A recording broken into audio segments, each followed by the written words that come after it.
সূরা হাশরের শেষ 3 আয়াতের একটা বিশেষ ফজিলত আছে, এটা আপনারা পড়বেন। কি ফজিলত? বিষ্ণু ঈসা ইসলাম বলেন, মান ক্বালা হিনা ইউসবিহু সালাসা মাররাতিন আউযু বিল্লাহিস সামিউল আলিম মিনাশ শাইতানির রাজীম সুম্মা ক্বারাআ সালাসা আয়াতিন মিন আখিরি সূরাতিল হাশরি ওয়াক্কালাল্লাহু বিহি ৭০,০০০ মালাকিন ইউসাল্লুনা আলাইহি ওয়া ইন মাতা ফি যালিকাল ইয়াউমি মাতা শাহীদান। বিশ্বনবী মুহাম্মদুর রাসূলুল্লাহ সাল্লাল্লাহু আলাইহি ওয়াসাল্লাম ইরশাদ করেন, যে ব্যক্তি সকাল বেলা ৩ বার তেলাওয়াত করবে আউযু বিল্লাহিস সামিউল আলিম মিনাশ শাইতানির রাজীম, এরপরে সূরা হাশরের শেষ ৩টি আয়াত তেলাওয়াত করবে, রব্বুল আলামিন ওই ব্যক্তির জন্য ৭০,০০০ ফেরেশতা নিয়োগ দিবেন যারা সারা দিন ওই লোকের জন্য মাগফিরাতের দোয়া করবে। শুধু এখানেই শেষ নয়, বিশ্বনবী ফরমান ওয়া ইন মাতা ফি যালিকাল ইয়াউমি মাতা শাহীদান, ওই দিন যদি ওই ব্যক্তিটা ইন্তেকাল করে সে শহীদ হয়ে কিয়ামতের দিন আল্লাহর সামনে দাঁড়াবে। সকালবেলা যদি পড়েন ৩ বার আউযু বিল্লাহিস সামিউল আলিম মিনাশ শাইতানির রাজীম ৩ বার পড়ে সূরা হাশরের শেষ ৩ আয়াত যদি তেলাওয়াত করেন, তাহলে আপনার জন্য আল্লাহ তাআলা ৭০,০০০ ফেরেশতা নিয়োগ করবে। সারা দিন তারা আপনার জন্য মাগফিরাতের দোয়া করবে, আর ওই দিন ইন্তেকাল করলে আল্লাহ তাআলা শহীদ হিসেবে আপনাকে কিয়ামতের দিন দাঁড় করাবে। সুবহানাল্লাহ, এত আস্তে। আবার সন্ধ্যাবেলায় যদি পড়েন, সারা রাতের জন্য ৭০,০০০ ফেরেশতা মাগফিরাতের দোয়া করবে। ওই রাতে মারা গেলে শাহাদাতের মৃত্যু নসিব হয়ে যাবে। এজন্য এই দোয়াটা পড়ার দরকার আছে না নাই? আযকারুস সাবাহি ওয়াল মাসা, সকাল সন্ধ্যার যে জিকির, এই জিকিরের অন্তর্ভুক্ত করে নেবেন এই ওয়াজিফাটা। যে হাদিসটা বর্ণনা করলাম সুনানে তিরমিজির হাদিস, যদিও হাদিসটা সনদের দিক থেকে দাঈফ, কিন্তু মুহাদ্দিসিনে ইকরাম বলেছেন যেহেতু এটা ফাজাইলুল আমালের হাদিস, এটা পড়ার ক্ষেত্রে কোনো নিষেধাজ্ঞা নাই, এটা পড়া যাবে। সো সকাল সন্ধ্যা যদি সুযোগ হয় এই ওয়াজিফাটা যেন আমরা পড়ি। এই ৩টি আয়াতের ভেতরে আল্লাহ তাআলা তার ১৪টি গুণবাচক নাম উল্লেখ করে দিয়েছেন। কয়টি? আওয়াজ করে বলেন তো, যারা শুনতে পেয়েছেন বলেন, এই ৩টি আয়াতের মধ্যে আল্লাহর কয়টি সুন্দর সুন্দর গুণবাচক নাম আছে বলেন তো? কয়টি? সবাই বলেন কয়টি? ১৪টি গুণবাচক নাম, চমৎকার চমৎকার নাম। যে নামগুলো যদি আমরা আজকে পড়ি, শুনি, জানি, আল্লাহ তাআলা সম্পর্কে ব্যাপক ধারণা, ইন ডেপথ, আমার রব সম্পর্কে ইন ডেপথ নলেজ নিয়ে আজকে আমরা ফিরতে পারবো ইনশাআল্লাহ। বলেন সবাই। আসুন আমরা আল্লাহ তাআলার এই চমৎকার চমৎকার ১৪টি নামের ব্যাখ্যা বিশ্লেষণ আজকের এই তাফসীর ময়দান থেকে জানি। প্রিয় ভাইয়েরা, আল্লাহর অনেক সুন্দর সুন্দর নাম আছে, আমাদের উচিত এই নামগুলো দিয়ে আল্লাহকে ডাকা। ভাই, তোমরা যদি ড্রোন একেবারে আমার মাথার সামনে নিয়ে আসো তাইলে হবে? একটা নিরাপদ দূরত্বে রাখতে হবে, এই ড্রোনের সাউন্ড যেন আমি না পাই। সেফ জোনে থাকতে হবে, দূরে থাকো।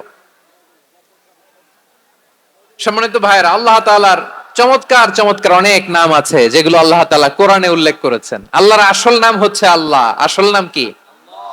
সবাই বলুন, আসল নাম কি? কি মাঝখানে কি সমস্যা? এই ভাই যদি না দাঁড়ায়, ওই যে মহিলা প্যান্ডেলের বোনরা তো দেখবে না। ভাই আপনি একটু বসেন, মাঝে মাঝে একটু দাঁড়াবেন। ঠিক আছে, ঠিক আছে, হ্যাঁ হয়েছে। আল্লাহ তাআলার আসল নাম হচ্ছে আল্লাহ। আওয়াজ করে আল্লাহর একটা ডাক দেন, বলেন আল্লাহ। মন থেকে, হৃদয়ের গহীন থেকে, হৃদয় নিংড়ানো মনের সবটুকুন ভালোবাসাকে উজাড় করে দিয়ে আল্লাহর নামটা জপেন তো, পড়েন তো আল্লাহ। কেমন লাগে? ভালো লাগে? এর চেয়ে সুন্দর মধুমাখা নাম, জাদুমাখা নাম আর আছে? দু একজন বলছে নাই। আওয়াজ করে বলেন, এর চেয়ে সুন্দর নাম আর আছে? আল্লাহ নাম যতই জপি ততই মধুর লাগে, নামে এত জাদু থাকে কে জানি তো আগে। আল্লাহ নাম যতই জপি, ও নাম জপে প্রিয়তম, ও নাম জপে মজনু সম, ওই নামে পাপিয়া গাহে, হৃদয়ে গোলাপে বাগে, আল্লাহ নাম যতই জপি। আল্লাহু আকবার। এত মধুর নাম আর দ্বিতীয়টা নাই, যতই জপি ততই ভাল লাগে, ঠিক কিনা বলেন? এজন্য রব্বুল আলামিন বলেন, ওয়ালিল্লাহিল আসমাউল হুসনা ফাদউহু বিহা ওয়া যারুল্লাযীনা ইউলহিদুনা ফি আসমাইহি সায়ুজজাউনা মা কানু ইয়া'মালুন।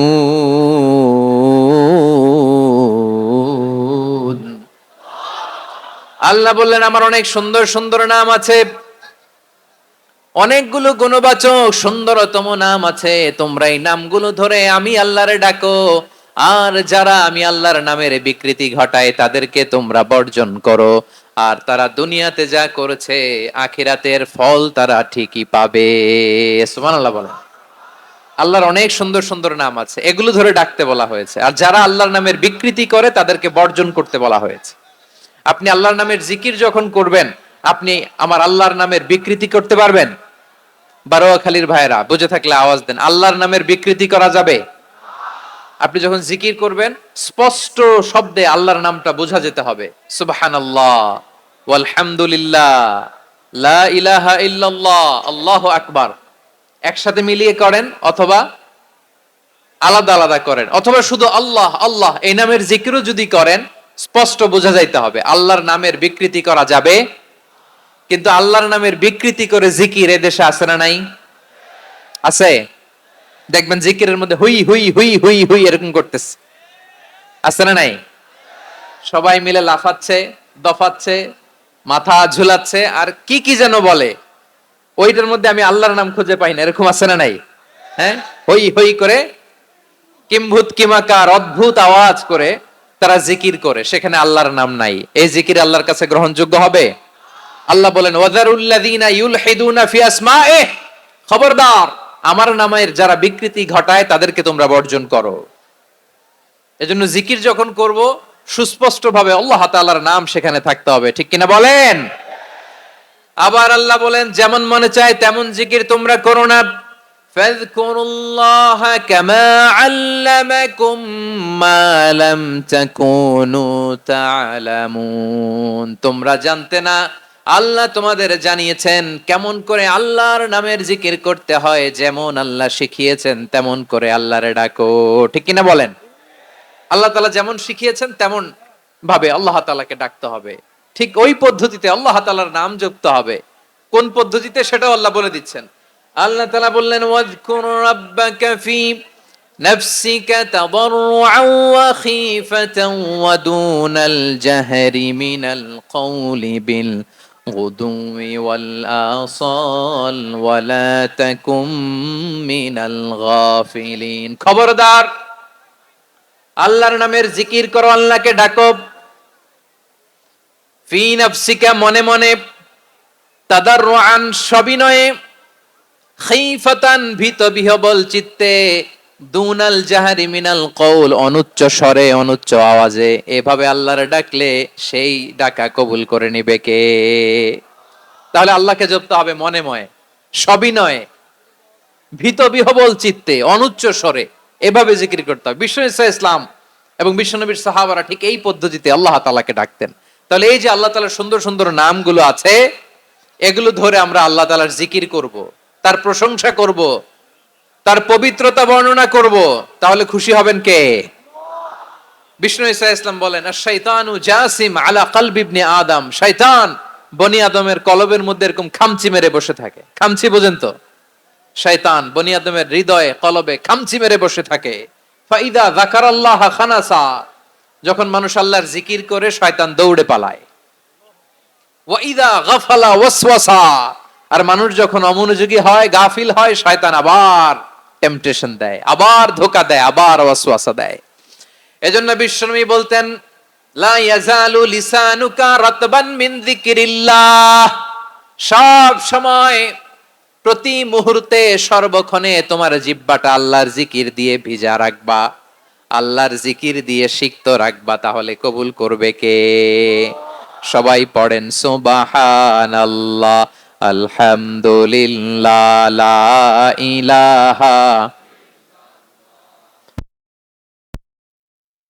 আলহামদুলিল্লাহ, লা ইলাহা ইল্লাল্লাহ, লা ইলাহা ইল্লাল্লাহু মুহাম্মাদুর রাসূলুল্লাহ সাল্লাল্লাহু আলাইহি ওয়াসাল্লাম। প্রিয় ভাইরা, আল্লাহ তাআলার অনেকগুলো নাম আছে। আল্লাহ তাআলার এই নামগুলো ধরে তার নাম আমাদের ডাকতে হবে, জপতে হবে। বিষ্ণু ইসলাম বলেন, ইন্না লিল্লাহি তিসআতাও ওয়া তিসঈনা ইসমান মিআতান ইল্লা ওয়াহিদা। আল্লাহর রয়েছে 99টা নাম, এক কম 100। এক কম, হ্যাঁ, আমরা বাংলায় বলি না যে এক কম 100, মানে আসলে কয়টা? 99টা। বিশ্বনবী বলেন আল্লাহর 99টা নাম আছে, মিআতান ইল্লা ওয়াহিদা, এক কম 100।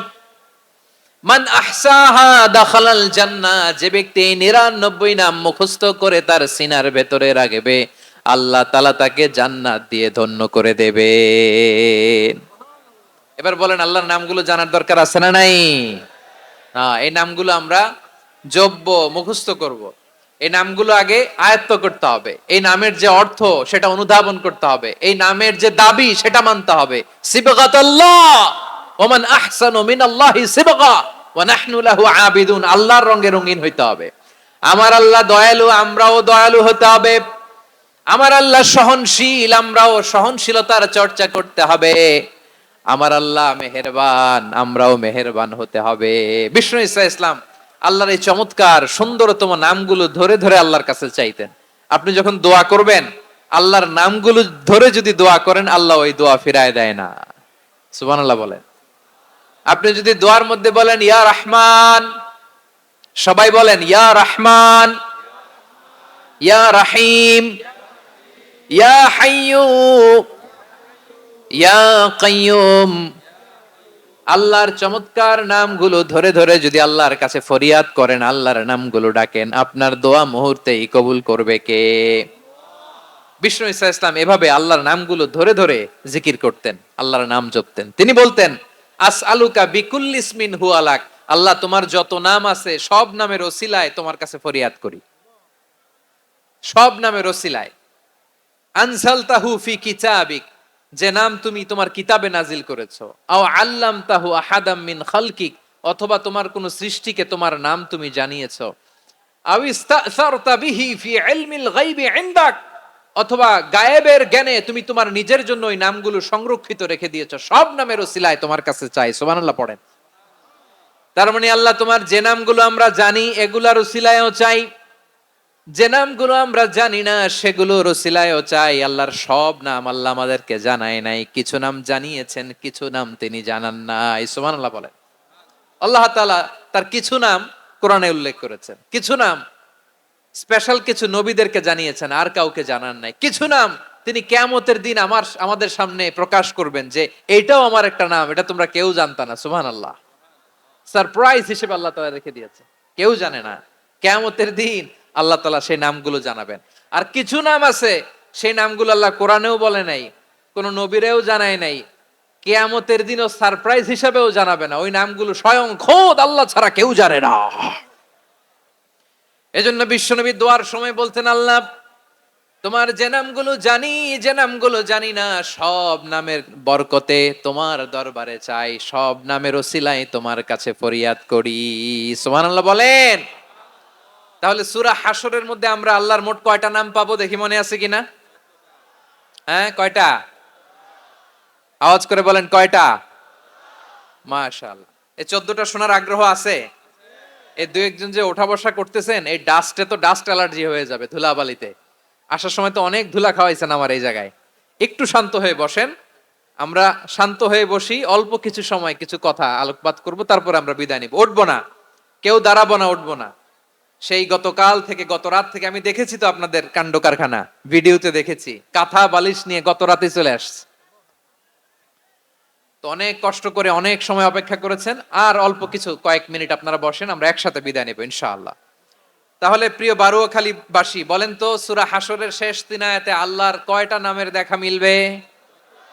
সবাই একসাথে আওয়াজ করে, কয়টা? আসুন আমরা শুরু করে দিই। আল্লাহ তাআলা বলছেন, হুয়াল্লাহুল্লাযী লা ইলাহা ইল্লা হুয়া আলিমুল গায়বি ওয়াশ শাহাদাতি হুয়ার রহমানুর রহিম। আল্লাহ বলেন হুয়াল্লাহ, তিনি হলেন আল্লাহ, আল্লাযী লা ইলাহা ইল্লা হু, তিনি ছাড়া কোনো ইলাহ নাই। আছে নাকি? বারোয়াখালীবাসী আওয়াজ করে বলেন তো দেখি, আমাদের ইলাহ কয়জন? আরো জোরে বলেন। একজন হইলে ভালো না বেশি হইলে ভালো? ওয়া ইলাহুকুম ইলাহু ওয়াহিদুন লা ইলাহা ইল্লা হুয়ার রহমানুর রহিম। আল্লাহ বলেন তোমাদের ইলাহ হলো একজন, তিনি ছাড়া কোনো ইলাহ নেই, তিনি দয়াময়, তিনি মেহেরবান। ইলাহ যদি একজন না হয়ে দুইজন হতো, ঝামেলা আছে না নাই?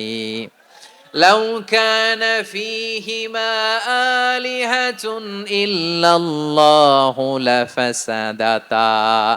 আকাশ এবং জমিনের মধ্যে ইলাহ একজন না হয়ে যদি মাত্র দুইজন হতো, আকাশ জমিন ভেঙে খান খান হয়ে যেত। ঠিক কিনা বলেন? দুইজন ইলাহ হইলে খান খান হয়ে যেত। আমাদের রব একজন হইলে ভালো না বেশি হইলে ভালো? কথা বুঝতেছেন? আরে একজনের তো মন জোগায় চলতে পারি না, ঠিক কিনা? হ্যাঁ, একজন, তিনি যে আদেশগুলো দিয়েছেন আমাদের দুর্বলতার কারণে আমরা তো পারি না। যদি 10 জন হইতো, ওই 10 জনের হ্যাপি করতে পারতাম, তাদেরকে স্যাটিসফাই করা যেত এত সহজে? 10 জনের 10 নিয়ম থাকতো। একজন বলতো আমার সেজদা দিবি সকালে, আরেকজন বলবে আমার জন্য নামাজ পড়বি 3 বার, আরেকজন বলবে আমার জন্য যাকাত দিবি এতবার, আরেকজন বলতো আমার জন্য কুরবানি দিবা এতবার। তাহলে আমাদের জন্য কঠিন হয়ে যেত, ঠিক কিনা? যদি ইলা একজন না হয়ে একাধিক হতো, একজন বলতো না আমি মহাবিশ্ব এভাবে চালাবো, আরেকজন বলতো না আমার মন চায় এভাবে, আমি এভাবে চালাবো, একজন বলতো সূর্য আমি পূর্ব দিকে উঠাবো, আরেকজন বলতো না আমি দক্ষিণ দিকে উঠাবো, আরেকজন বলবে না আমি উত্তর দিকে উঠাবো। এরকম আছে না নাই? ঝামেলা লেগে যেত। এজন্য বেশি রব হইলে আমাদের জন্য ঝামেলা, খোদা বেশি হইলে আমাদের লস। একজন হওয়াতে আমরা বেঁচে গেছি। বারোয়াখালীবাসী আওয়াজ করে না, কথা বলে না। রব খোদা একজন হওয়াতে আমাদের সুবিধা হয়েছে না? এজন্য আল্লাহ বলেন লা ইলাহা ইল্লাহু, তিনি ছাড়া তোমাদের কোনো ইলাহ নাই, তিনি একজন। লা ইলাহা ইল্লাহু আলিমুল গায়বি ওয়াশ শাহাদা, তিনি প্রকাশ্যেরও মালিক অপ্রকাশ্যেরও মালিক। তিনি যেটা ওপেন এটাও জানেন, যেটা গোপন সিক্রেট ওইটাও জানেন। আলিমুল গায়বি ওয়াশ